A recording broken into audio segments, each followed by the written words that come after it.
नमस्कार, रीवा 24 न्यूज़ में आपका स्वागत है। ताज़ा तरीन खबरों के साथ मैं शैलेंद्र। सबसे पहले प्रमुख खबरें। बंद का देखा गया रीवा में मिला जुला असर। मेधावी छात्र छात्राओं को वितरित की गई लैपटॉप, खरीद हेतु राशि। पुलिसकर्मी व सैनिक की मदद से पकड़ा चोर और नियमितीकरण की मांग को लेकर स्वास्थ्य कर्मियों ने सौंपा ज्ञापन। खबरें विस्तार से। प्रदेश सहित रीवा जिले के कलेक्टर कार्यालय स्थित एनआईटी सेंटर में मेधावी छात्र सम्मान कार्यक्रम आयोजित किया गया। प्रदेश सहित रीवा जिले में भी मेधावी छात्रों का सम्मान समारोह कार्यक्रम आयोजित किया गया, जिसमें 85% अंक पाने वाले बच्चों को लैपटॉप क्रय करने हेतु 25,000 रुपये की राशि उनके खाते में डाली गई। उक्त राशि प्रदेश भर के लगभग 40,000 विद्यार्थियों को दी गई। वहीं रीवा जिले के 459 विद्यार्थियों को इस सुविधा का लाभ मिला है। साथ ही कार्यक्रम के दौरान मुख्यमंत्री शिवराज सिंह चौहान ने खुशी सिंह एवं कृष्ण कुमार केवट से संवाद भी किया। इसके अलावा कृत्रिम हाथ लगवाने हेतु राशि आवंटित करने निर्देश दिए गए हैं। इस संबंध में रीवा 24 न्यूज़ ने संभागायुक्त राजेश जैन एवं मेधावी छात्रों से बात की। गुड मॉर्निंग बेटी। 97.20%। एक बार ताली बजा के स्वागत करो। आप साइकिल से पढ़ने जाती थी? जी।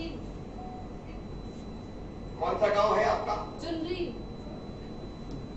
वहां से स्कूल कितनी दूर था? 5 किलोमीटर।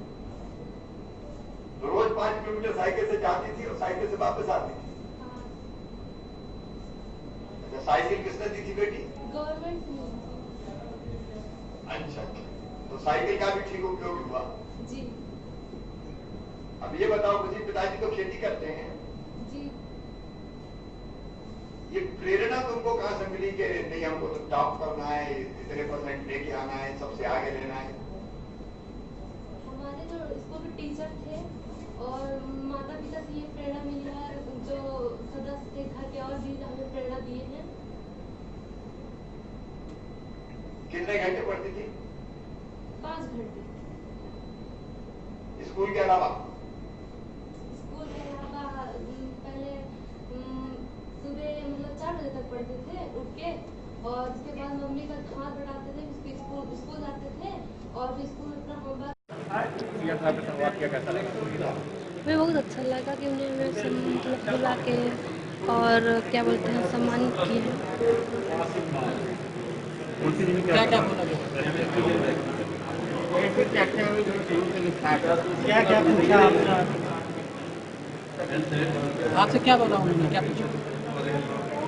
उन्होंने पूछा कि मतलब क्या बनना चाहते हैं आप, और मतलब क्या मदद हमसे चाहिए। तो हमने उनको बताया कि मैं IAS बनना चाहती हूँ, लेकिन मेरे माँ बाप की मतलब हैसियत नहीं है इतना पढ़ाने के लिए, कोचिंग कराने के लिए, फीस देने के लिए। तो उन्होंने बोला है कि मतलब आप जहाँ भी पढ़ेंगे, तो वो उन्होंने वो आश्वासन दिया है हमें।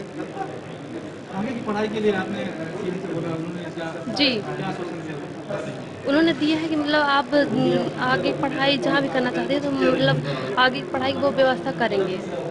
उनकी बातें सुनकर आपको क्या लग रहा है कि आपको आगे का कैसा रास्ता मिलेगा? आपको क्या लगता है? घोषणा की है आपकी पढ़ाई लिखाई के लिए? क्या? पढ़ाई लिखाई के लिए आपकी सरकार ने जो घोषणा की है, तो सरकार को आप क्या कहना चाहते हैं? उन्हें हम धन्यवाद करना चाहेंगे। मैं कृष्ण कुमार केवट बोल रहा हूँ। हमारा गांव है ग्राम हर्रई मुड़हान, जिला रीवा, मध्य प्रदेश। मैं कक्षा 12वीं में 82% अंक लाए हैं पैरों से लिख कर, और मैं आगे सोच रहा हूँ IAS की तैयारी करना चाहता हूँ। या सरकार से हमारी मदद मिले तो हम आगे तक बढ़ सकते हैं, और शासन या प्रशासन सभी लोगों से हमारी जो सहायता करें। और हमारे आने जाने भी के पैदल यहाँ से स्कूल 10 किलोमीटर पड़ती थी, आने जाने भी के जो हमारा हो गया। आज CM साहब ने कहा है कि आपको हाथ दिया जाएगा, कैसा लग रहा है? अच्छा लग रहा है। अब आपको हाथ हो जाएंगे तो आप काम कर सकते हैं अपना? कर सकते हैं, हाथ लग जाएगा। आपको पढ़ाई के खर्चा उठाने को भी CM ने कहा है। जी सर। आज मुख्यमंत्री जी से बात हुई, आपको बात करके कैसा लगा? उन्होंने क्या कहा, आपने क्या कहा? हमको बहुत अच्छा लगा, वो कह रहे थे। तो उन्होंने क्या पूछा आपसे? हमसे पूछे को कैसे पढ़े हो, कैसे क्या कही हो, ऐसे उस सब पूछे हैं हमारे बारे में। तो मैं बताया कि यहाँ से पैदल आकर 10 किलोमीटर पढ़ने जाता था, स्कूल हमारी पढ़ती थी पैदल जाकर, और जो सवाल नहीं कर पाते थे तो वह गली में ही करते थे, रास्ते में। अभी आपकी कोई और आवश्यकताएं जो आप चाहते हैं सरकार से? सरकार से चाहते हैं कि कोई हमारे एक सदस्य में एक घर भाई हैं हमारे वो कॉलेज वॉलेज किए हैं, उनको नौकरी मिल जाए तो या हमारे घर की जो समस्याएं हैं तो पूरी हो सके। देखिए, माध्यमिक शिक्षा मंडल मध्य प्रदेश की वर्ष 2020 की 12वीं की परीक्षा में जिन छात्रों ने 80% से ऊपर अंक प्राप्त किए हैं, उनको माननीय मुख्यमंत्री जी द्वारा लैपटॉप क्रय करने के लिए 25,000 रुपये की राशि प्रदान की जा रही है और पूरे प्रदेश में लगभग 40,000 छात्रों को ये राशि प्राप्त होगी और रीवा जिले में भी लगभग 459 छात्रों को ये राशि प्राप्त हो रही है। माननीय मुख्यमंत्री जी ने खुशी सिंह, जो यहाँ के 73 सुंदरी गांव की निवासी हैं और कला संकाय में टॉपर हैं, उनसे भी संवाद किया है, और जो हमारे कृष्ण कुमार केवट हैं, जो दोनों हाथों से दिव्यांग हैं, उन्होंने पैर से लिख के परीक्षा की, उनसे भी माननीय मुख्यमंत्री जी ने संवाद किया और उनकी पढ़ाई और इलाज के लिए संपूर्ण व्यवस्था करने के निर्देश दिए हैं। तो कृष्ण कुमार केवट को जल्दी ही जयपुर भेजकर उनके कृत्रिम हाथ लगवाने की कार्रवाई शासन के द्वारा की जाएगी। करैया मंडी के अधिकारी कर्मचारी एक बार पुनः अपनी मांगों को लेकर हड़ताल पर बैठ गए हैं। निराकरण न होने तक धरना प्रदर्शन जारी रखने की चेतावनी दी है। संयुक्त संघर्ष मोर्चा मंडी बोर्ड के बैनर तले एक बार फिर से कृषि उपज मंडी के अधिकारी कर्मचारी सरकार पर वादाखिलाफी का आरोप लगाते हुए धरने पर बैठ गए हैं। उनका कहना है कि जब तक सरकार द्वारा वेतन भत्ते सुनिश्चित नहीं किए जाते, उनकी हड़ताल जारी रहेगी। उक्त कार्यक्रम राजेंद्र चौधरी द्वारा रीवा 24 न्यूज़ को दी गई। हमारा आज का धरना प्रदर्शन मंडी कर्मचारियों का है। ये सरकार के वादा खिलाफी के विरुद्ध है। सरकार ने हमको आश्वासन दिया था, माननीय मंत्री कृषि मंत्री जी के माध्यम से माननीय मुख्यमंत्री जी ने आश्वासन दिया था कि हम जो मंडी कर्मचारियों का जो संघ है, संयुक्त संघर्ष मोर्चा मंडी बोर्ड भोपाल के, उसके जो मांगे थी कि हमारे वेतन भत्ते सुनिश्चित की जाएं। हम जब से ये कानून आया है, कृषि संबंधित कानून या अध्यादेश, तब से हमारे मंडियों के वेतन भत्ते के संकट आ गए हैं। पूरे प्रदेश में लगभग 180 मंडियां ऐसी हो गई हैं आज के डेट में कि वहाँ वेतन भत्ते नहीं मिल रहे हैं। उसका कारण ये है कि पहले कानून, मंडी का जो कानून था, वो व्यापारियों को प्रतिबंधित करता था। व्यापारी हमारे अधीन थे और हम लोग क्या करते थे कि व्यापारियों को पकड़ के मंडी के अंदर लाते थे और किसानों का अनाज खरीदवाते थे। अब किसान का अनाज तो आ जाता है मंडी के अंदर, लेकिन अब हम किसी व्यापारी को पकड़ नहीं सकते हैं, किसी व्यापारी को टच नहीं कर सकते हैं कि आप आकर के किसान का अनाज खरीदिए। व्यापारी को पूरी तरह से ये कानून आज़ाद कर दिया है। इसका दुष्परिणाम ये हुआ कि अब किसान का माल वापस मंडी के बाहर निकल जाता है, उसका बिक्री नहीं होता है। जब मंडी के अंदर ट्रांजैक्शन नहीं होगा तो मंडी शुल्क नहीं मिलता है। मंडी शुल्क न मिलने के कारण मंडी निधि में कमी आती है और मंडी कर्मचारियों को वेतन नहीं मिलता है। तो सरकार से हमारी यही निवेदन थी कि आपके कानून के कारण मंडियों की आर्थिक स्थिति डगमगा रही है, मंडियां कमज़ोर हो रही हैं। तो आप ऐसा करिए कि हमारा जो है वेतन भत्ते शासन स्तर से घोषित करिए कि वेतन भत्ते सरकार दे हमको। इसलिए दे क्योंकि नियम में बदलाव तो सरकार करती है। ये हमारे कर्मों के कारण नहीं बिगड़ रही है, स्थिति बिगड़ रही है सरकार के गलत नीतियों के कारण। तो उसकी भरपाई सरकार से होना चाहिए। यही हमारे संयुक्त संघर्ष मोर्चा का मांग था कि आप हमारी वेतन भत्ते सुनिश्चित करिए। तो माननीय मुख्यमंत्री जी ने आश्वासन दिया था कि हम 15 दिन के अंदर आपकी मांगे मानेंगे, और ये आश्वासन हमको मिला था 6 सितंबर को। 15 दिन पूरे हो चुके और अभी तक माननीय मुख्यमंत्री जी ने हमारे संयुक्त मोर्चा के पदाधिकारियों को मुलाकात तक का टाइम नहीं दिया। किसी प्रकार की इस संबंध में कार्रवाई नहीं हुई, न कहीं कोई लिखा पढ़ी हुई, कुछ भी नहीं हुआ शासन की तरफ से। ये अभी हम 15 दिन के लिए बीच में हम स्थगित कर दिए थे। अब चूंकि सरकार से कहीं भी किसी भी प्रकार का कोई संरक्षण नहीं मिल रहा है इस मामले में, वेतन भत्तों के मामले में, इसलिए हम अपना जो स्थगित प्रोग्राम था उसको फिर से जो है आंदोलन चालू कर रहे हैं कि अब ये आंदोलन तब तक नहीं रुकेगा जब तक हमारे वेतन भत्तों की सुनिश्चितता नहीं हो जाएगी। रोजगार की मांग करते हुए बेरोजगार युवा संघ ने कलेक्ट्रेट कार्यालय पहुंचकर ज्ञापन सौंपा। बेरोजगार युवा संघ ने प्रदेश व्यापी आह्वान पर रीवा के कलेक्ट्रेट कार्यालय पहुंचकर ज्ञापन सौंपते हुए बताया कि मध्य प्रदेश में लगभग 1.5 लाख रिक्तियां हैं, परंतु उन्हें पूरा नहीं किया जा रहा है। वहीं औद्योगिक क्षेत्र में प्राइवेट कंपनियों में भी स्थानीय लोगों को रोजगार नहीं दिया जा रहा है, जिससे स्थानीय बेरोजगार युवा दिहाड़ी में नौकरी करने को मजबूर हैं। अतः निवेदन है कि यथाउचित कार्रवाई करते हुए खाली रिक्तियों की पूर्ति की जाए और स्थानीय लोगों को प्राइवेट कंपनी में नौकरी दी जाए। ये कहना है संघ के पदाधिकारी रजनीश शर्मा का। के करीब उन वैकेंसियों को सिर्फ मामा एक जुमला बना के दे रहे हैं, बार बार कह रहे हैं हम दे रहे हैं और प्राइवेटीकरण में जो 75% स्थानीय लोगों को रोजगार का है वो खाका कहाँ है, हमारे बेरोजगार भाई ये चीज़ें पूछ रहे हैं। और इसके अलावा लगातार ज्ञापन हो रहा है कि मध्य प्रदेश का मूल निवास तो इन्होंने किया, उसको धरातल में नहीं लाया। सरकार आखिर में चाहती क्या है बेरोजगारों के साथ, ये कुछ समझ में नहीं आ रहा हम सबको। बार बार परेशानी, ये बहुत दूर से, जैसे हमारे ये विनय भाई हैं जवा तहसील से आए, यहाँ से लगभग 100 किलोमीटर करीब है। ये भाई हैं दूर दूर से बिल्कुल आ रहे हैं और जा रहे हैं। सरकार को किसी भी प्रकार से कुछ लेना देना नहीं है। सरकार को सचेत किया जा रहा है और संज्ञान दिया जा रहा है कि अगर ऐसा चलता रहा तो बेरोजगार सड़कों पे आएगा और इसकी जिम्मेदार सरकार और विपक्ष दोनों होगी। और ये कहना चाहता हूँ कि किसी भी क्षेत्र में, चाहे वो रीवा हो, चाहे वो ग्वालियर हो, चाहे इंदौर हो, जो औद्योगिक क्षेत्र हैं वहाँ पे ये सदैव ध्यान रखना चाहिए कि स्थानीय लोगों को रोजगार देना ही पड़ेगा, क्योंकि अब युवा जागृत हो चुका है। एक बात और एक बात आप लोगों के माध्यम से ये बताना चाहता हूँ कि जो फूलबाग में, ग्वालियर में आज हम लोगों को प्रोटेस्ट है, वो मध्य प्रदेश युवा बेरोजगार संघ और AIDYO के बैनर तले है। कोई भी इस आंदोलन को हैक ना करे, कोई भी इस आंदोलन को अपना ना बताए। विनय भाई कुछ कहना चाहते हो? कोविड-19 स्वास्थ्य संगठन जिला इकाई रीवा ने कलेक्ट्रेट कार्यालय पहुंचकर मुख्यमंत्री के नाम ज्ञापन सौंपा है। कोविड-19 के समस्त स्वास्थ्य कर्मचारी विगत 5 माह से अपनी जान जोखिम में डालकर सेवाएं दे रहे हैं, जिन्हें अनुबंध के आधार पर रखा गया है। उनकी मांग है कि अनुबंध को खत्म कर उन्हें नियमित किया जाए। स्वास्थ्य कर्मियों का 50 लाख का बीमा लागू किया जाए, साथ ही प्रोत्साहन राशि 10,000 रुपये सुनिश्चित किए जाएं। इन्हीं मांगों को लेकर मुख्यमंत्री के नाम ज्ञापन सौंपा गया है। इस संबंध में रीवा 24 न्यूज़ ने संगठन के पदाधिकारी से चर्चा की। मैं संगठन का यहाँ पर जिला प्रभारी हूँ, आप जिला अध्यक्ष हैं, तो आपके माध्यम से मैं प्रशासन तक अपनी बातें पहुँचाना चाहता हूँ। जिसमें पहली मांग हमारी ये है कि जो एक गले में तलवार लटकने जैसी चीज़ होती है, जीवन में हर व्यक्ति स्थायित्व तो चाहता है और हम लोगों ने शासन की, प्रशासन की, देश की, समाज की सेवा उस क्षण में किया है जहां पर उसकी नितांत आवश्यकता है।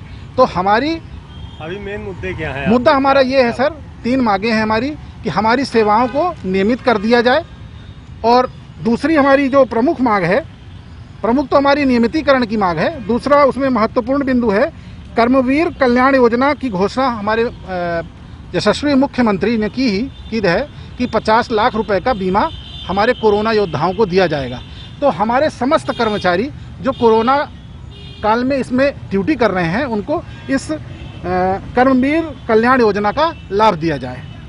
तीसरी हमारी इसमें महत्वपूर्ण मांग ये है कि स्वास्थ्य कर्मचारी जो कोविड-19 में काम कर रहे हैं उनको वेतन के साथ में हमारे जो मुख्यमंत्री हैं, लोकप्रिय युवा मुख्यमंत्री माननीय शिवराज सिंह चौहान जी, उन्होंने घोषणा किया था कि 10,000 रुपये की प्रोत्साहन राशि उनके द्वारा कर्मचारियों को दी जाएगी, तो वो यथाशीघ्र देने की कृपा करें। ये हमारी प्रमुख रूप से 3 मांगे हैं। जो आश्वासन मिला आपको? मैडम के द्वारा ये कहा गया है कि आपकी मांगों को हम शासन प्रशासन तक, मुख्यमंत्री जी तक भेजेंगे। रीवा स्थित कलेक्ट्रेट कार्यालय में पुलिसकर्मी की सूझबूझ से गाड़ी चोर पकड़ाया गया। कलेक्ट्रेट कार्यालय में दिन दहाड़े गाड़ी चोरी की फिराक में एक चोर लगा हुआ था। इस दौरान चोर ने एक मोटरसाइकिल एवं स्कूटी में चाबी लगाकर खोलने का प्रयास किया। इसी बीच ड्यूटी पर तैनात पुलिसकर्मियों की नज़र चोर पर पड़ी और पुलिस वालों ने पकड़कर उक्त चोर को सिविल लाइन थाने को सुपुर्द कर दिया। उक्त जानकारी ड्यूटी पर तैनात सैनिक से रीवा 24 न्यूज़ ने ली। पेट्रोल देता था कि नहीं, जाके डला लेता, उतने में आके पकड़ लिए। गाड़ी चोरी कर रहे थे? गाड़ी मेरी गाड़ी खुद खड़ी है।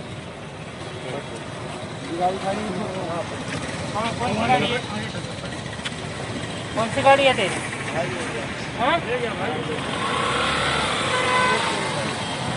देखते रहिए रीवा 24 न्यूज़। मिलते हैं इस छोटे से ब्रेक के बाद। हड्डी जोड़ एवं रीढ़ रोग तथा स्त्री रोग एवं प्रसूति रोग का इलाज एक ही छत के नीचे। विघ्नहर्ता hospital and trauma centre, hotel landmark के पास, रतहरा, रीवा। डॉक्टर संतोष सोनी, पूर्व चिकित्सक, बॉम्बे हॉस्पिटल, मुंबई। हड्डी जोड़ एवं रीढ़ रोग विशेषज्ञ, छोटे चीरे एवं दूरबीन विधि द्वारा हाथ तथा पैर की हड्डियों का ऑपरेशन। गठिया बात, जटिल एवं बिगड़े हुए फ्रैक्चर का बेहतर इलाज करते हैं डॉक्टर संतोष सोनी। विघ्नहर्ता हॉस्पिटल ट्रॉमा सेंटर में ही स्त्री एवं प्रसूत रोग विशेषज्ञ डॉक्टर शैलजा सोनी भी उपलब्ध हैं, जिनकी देखरेख में नॉर्मल डिलीवरी, सिजेरियन ऑपरेशन एवं बच्चेदानी से संबंधित ऑपरेशन की बेहतर सुविधा। संतानहीन दंपत्ति तत्काल संपर्क करें। विघ्नहर्ता hospital and trauma centre, hotel landmark के पास, रतहरा, रीवा। सुविधाजनक एवं सफल इलाज हेतु आज ही संपर्क करें। विघ्नहर्ता hospital and trauma centre, hotel landmark के पास, रतहरा, रीवा। मोबाइल नंबर 7828781983 अथवा 8462956774 पर। फार्मासिस्ट एसोसिएशन ने फार्मासिस्ट दिवस में कार्यक्रम आयोजित किया। फार्मासिस्ट एसोसिएशन जिला इकाई रीवा ने फार्मासिस्ट दिवस पर कार्यक्रम आयोजित किया। इस संबंध में रीवा 24 न्यूज ने एसोसिएशन के पदाधिकारी से चर्चा की। कड़ी से कड़ी कार्रवाई की जाए, परंतु उन्होंने नहीं किया। मैं यहाँ के प्रशासनिक कलेक्टर महोदय और ड्रग इंस्पेक्टर महोदय और स्वास्थ्य के CMHO महोदय और विधायक महोदय और सांसद महोदय सभी से विनम्र निवेदन करना चाहता हूँ कि ये जो युवा पीढ़ी नशे के कारोबार में ढलती जा रही है, इसको रोका जाए और इस दिशा में तत्काल जो है कार्रवाई की जाए, कड़ी से कड़ी कार्रवाई की जाए, ताकि क्या है कि ये जो ड्रग का यहाँ पे कारोबार चल रहा है, फल फूल रहा है, उसमें रोकथाम लगाई जा सके। क्योंकि यदि युवा पीढ़ी यदि नशे की कारोबार में यदि चली गई और नशा लेने में यदि चली गई तो आगे आने वाली पीढ़ियां बर्बाद हो जाएंगी, जिसका प्रत्यक्ष उदाहरण पंजाब हरियाणा में देखा जा सकता है। आज ही सचेत होने की आवश्यकता है और मैं आपके माध्यम से माननीय मुख्यमंत्री जी शिवराज सिंह चौहान जी से भी निवेदन करना चाहता हूं, चूंकि वो मामा है तो वो इस दिशा को संज्ञान में ले, इस बात को संज्ञान में ले और जो रीवा में इतना ड्रग का, नशे की दवा का कारोबार चल रहा है उसको जल्दी से जल्दी समाप्त करने की ओर कदम बढ़ाएं, नहीं तो हमारा संगठन उग्र आंदोलन करेगा और न्यायपालिका की शरण में जाएगा। बहुत बहुत धन्यवाद। किसान विधेयक के विरोध में शहर में रैली निकाली गई, साथ ही रीवा बंद करवाया गया। बंद का असर मिला जुला देखा गया। किसान बिल के विरोध में देशव्यापी बंद के निर्णय का समर्थन करते हुए रीवा जिले के राजनीतिक मजदूर संगठन, सामाजिक संगठन, ट्रेड यूनियन संगठन, छात्र नौजवान संगठन, समाज सेवी संगठन, संघर्ष समिति समेत अन्य लोगों की हिस्सेदारी देखी गई। शहर में रैली समेत अन्य माध्यमों से किसान बिल का विरोध जताया गया। शहर में बंद का मिलाजुला असर भी देखा गया। इस संबंध में रीवा 24 न्यूज़ ने संगठन के पदाधिकारियों व पार्टी पदाधिकारियों से बात की। आज आप लोग विरोध प्रदर्शन कर रहे हैं, क्या मांगे हैं आपकी? देखिए, हिंदुस्तान की ये जो दिल्ली की सरकार है, मोदी की सरकार, उसने हिंदुस्तान को दोबारा से गुलाम बनाने का मुहिम शुरू कर दी है। ये जो किसानों के बारे में ये कानून बनाया गया है, ये कानून हिंदुस्तान की खेती को पूरी तरीके बर्बाद कर देगा, किसानों को गुलाम बना देगा और देशी विदेशी जो खरबपति कंपनियां हैं उनके हवाले पूरे हिंदुस्तान और हिंदुस्तानी खेती को कर देगा। आपको पता है कि ये जो संसद में कानून पारित होने की स्थिति नहीं थी, लेकिन ये राज्यसभा में गुंडागर्दी करके, मतदान न करा के ये जो कानून पारित कराया गया, इससे साफ है कि ना तो हिंदुस्तान का आवाम इसको पसंद कर रहा, न हिंदुस्तान का किसान इसको पसंद कर रहा और न हिंदुस्तान की संसद में इसके प्रति समर्थन है।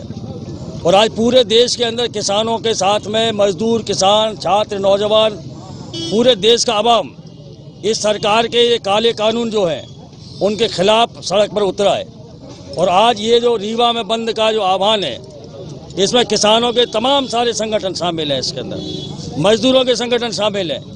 ये तात्कालिक रूप से लिया गया फैसला है, इसलिए आज की जो बंद की कार्रवाई है ये चेतावनी है मोदी सरकार को कि या तो हिंदुस्तान के किसान के साथ खड़ी हो वो, और अगर हिंदुस्तान के किसान के साथ खड़ी नहीं है वो, देशी विदेशी खरबपतियों के साथ खड़ी है, तो फिर हिंदुस्तान का किसान उनको मुर्गा बनाएगा इस देश के अंदर और अपने देश को बचाएगा। केंद्र की मोदी सरकार जून 2020 में 3 विषयों पर कृषि अध्यादेश लेकर आई, जिसे सितंबर 2020 में सदन के अंदर बिना मत विभाजन के पारित किया गया। यह बिल जमाखोरी को बढ़ाने वाला या काला कानून का समग्र उत्थान पार्टी विरोध करती है। यह कानून किसान और आम जनता का कमर तोड़ने वाला है। इस कानून को लागू होने से जहां जमाखोरी को बढ़ावा मिलेगा, वहीं आम किसानों को कोई फायदा नहीं होने वाला है। ये केवल धनवानों को का साथ और धनवानों का विकास। यह सिर्फ कानून में सिर्फ धनवानों को ही लाभ होगा। जैसा कि आप सभी जानते हैं कि यह सरकार केवल इसी सूत्र पर काम कर रही है कि धनवानों का साथ और धनवानों का विकास। जमाखोरी का जो कानून 1955 में बंद कर दिया गया था, उसी कानून को लागू करना सरकार की मंशा पर प्रश्न चिन्ह है। समग्र उत्थान पार्टी इस काले कानून का विरोध करती है और पूरे प्रदेश में इस काले कानून के खिलाफ प्रदर्शन करेगी। शिव कुमार मिश्रा, समग्र उत्थान पार्टी, प्रभारी सदस्यता अभियान। और अब चलने से पहले प्रमुख खबरें एक बार फिर। बंद का देखा गया रीवा में मिला जुला असर। मेधावी छात्र छात्राओं को वितरित की गई लैपटॉप खरीदी हेतु राशि। पुलिसकर्मी व सैनिक की मदद से पकड़ा चोर और नियमितीकरण की मांग को लेकर स्वास्थ्य कर्मियों ने सौंपा ज्ञापन। आज के अंक में इतना ही। देखते रहिए रीवा 24 न्यूज़। नमस्कार।